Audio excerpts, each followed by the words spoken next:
Hello everybody, how are you today? I hope you are doing great because it is a fabulous day. And today we're going to be talking about how to start a diet without starting. So, if you want to know more about this, just stick around. Action fun and back to Lock 19 with Marta.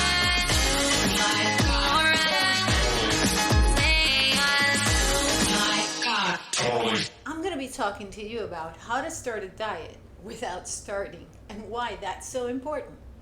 And you're probably thinking, okay, yeah, this is a fad. This is some kind of a, crazy little thing. No, it's not. This is super, super important.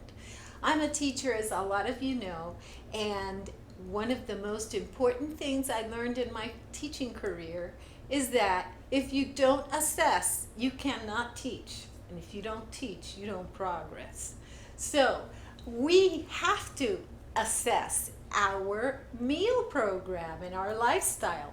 If we don't figure out exactly what we're doing in our diet, then we can't diet. So first of all, let's just not even talk the word diet. Let's not say it. I hate it, but I use it because a lot of the times if we don't use that terminology, we're not on the same page. So when I talk about a diet, I'm really talking about a lifestyle or a program that you're going to make your own.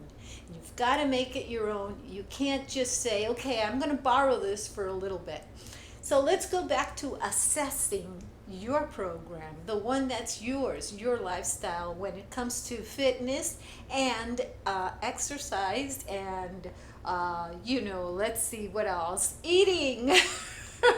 So first I need you to understand that your weight is related to not only what you're eating and your moving.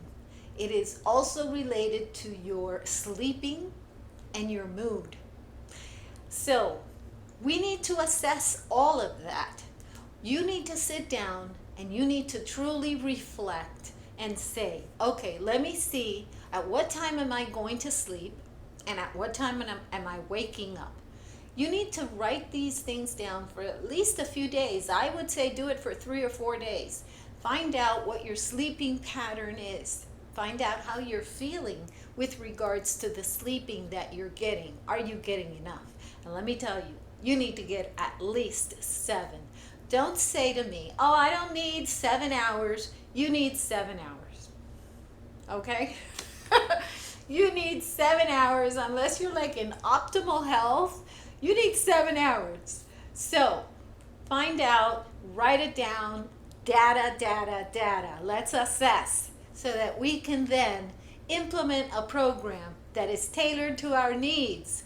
So assess your sleeping pattern. How much are you sleeping? Assess your mood, and your mood is going to include, are you socializing enough?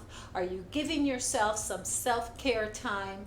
Are you doing things for yourself? Or are you always just running, maintaining yourself at a high stress mode, constantly with that adrenaline going to keep you on the move? Because if that's what you're doing, you're not going to lose weight no matter what you do. So assess that part and make sure you write it down in a measurable, quantitative way. So for example, maybe you want to use a scale from 1 to 5, where 1, you're very low key, nothing much is going on, you're taking care of yourself and you're chilling, okay? But number 5 is non-stop. And that's not a good place to be. You can't be at number 5 all the time. Okay. So then, of course, we're going to do some of our exercising. And exercising and fitness are actually 2 different things. I'm going to tell you why. Because you can be exercising when you're moving around the house, when you go grocery shopping, when you go to the mall, when you, cleaning the house is exercise.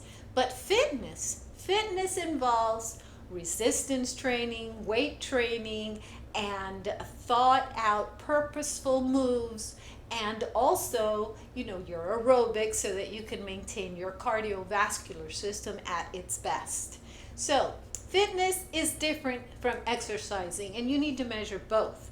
Because if you do exercise and fitness and a good strenuous activity plan for your aerobic activity and your weights for maybe 2 hours, but then the rest of the day you're lying on the couch, you need to work on that exercise program from your home. So you need to fix that. Let's go ahead and get data on our fitness plan and our activity or exercise plan as well. And then finally, of course, you need to jot down what are you eating. So make sure you annotate your coffee, your tea, your water, your soft drinks, if you're having them. I hope you're not. But make sure you're jotting down all of those little drinks and your snacks as well as your meals. What are your meals?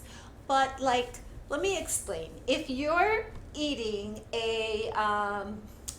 let's say a Salisbury steak, rice and peas, and you're writing down Salisbury steak, rice and peas, but you're not saying that it's a TV dinner. And for those of you who are not from my generation and don't know what a TV dinner is, that's a frozen plate.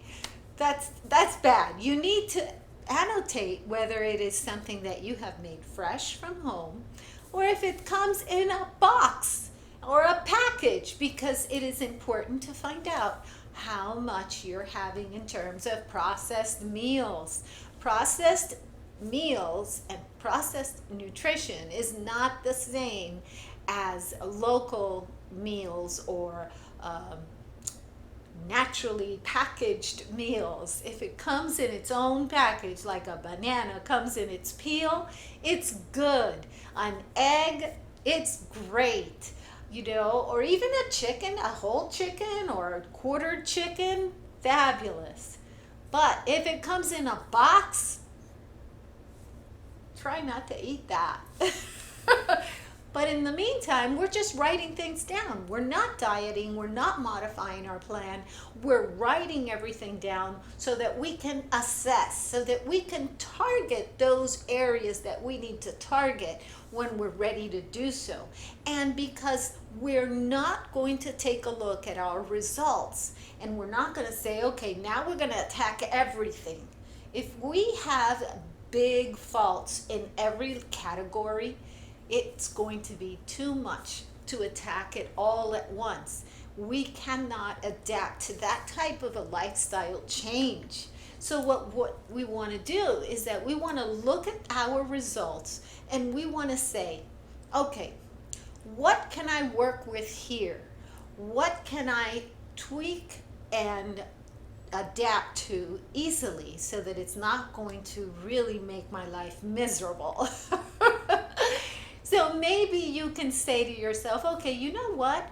I'm not ready to deal with the processed meals. I have to have my little TV dinners. I have to have my little trays and my instant meals. So I can't deal with that right now, but I can eliminate all the soda. I don't really need any of that soda, and I can make my own tea, and I don't have to have 6 cups of coffee a day. So you can go ahead and tweak your plan and tweak it in a way that is livable and that you can really integrate into your life. Make it something you can stick with. You do not want to set yourself up for failure. So make yourself an easy plan for the first week.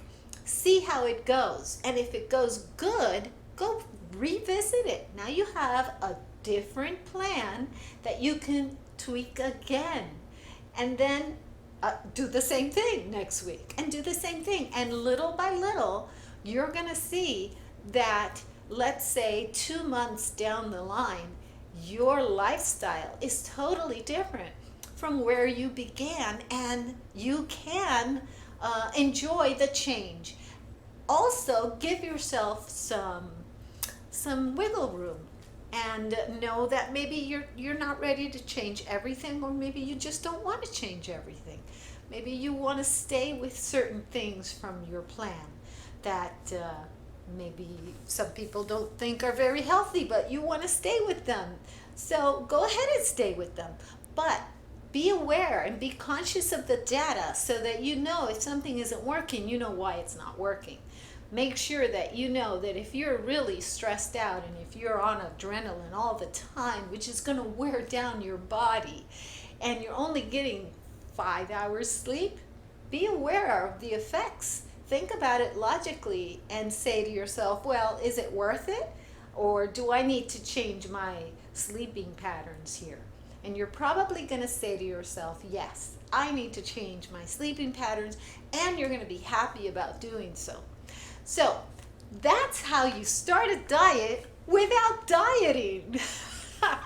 I hope you liked my video. Please subscribe. But more important than all of that, I hope that you have a day filled with peace, love, and joy. Action, fun, and